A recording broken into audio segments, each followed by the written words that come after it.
Hello, in this lesson we're starting a new section and this is the surface and presentation setup. I start by creating the region.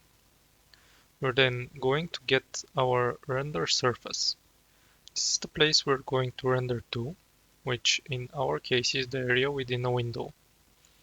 I go to the header file to add a new member field of the type vk surface khr. The surface is an official Cron's extension. It is an extension since the surface might be provided by external to Vulkan libraries. In this case, we are going to get this area from the window.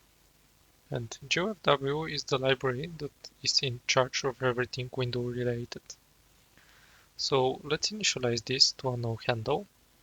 And in the CPP file, we're going to create a new graphics method called createSurface. We need to define it in the header as well. And also call it in the initialize Vulkan method after everything else. The surface is created through the GeoFW create window surface function. We need to pass it the instance, the handle to the window, a no allocator, and the address to the surface. As per usual, if the result of this function is not a success, we need to exit.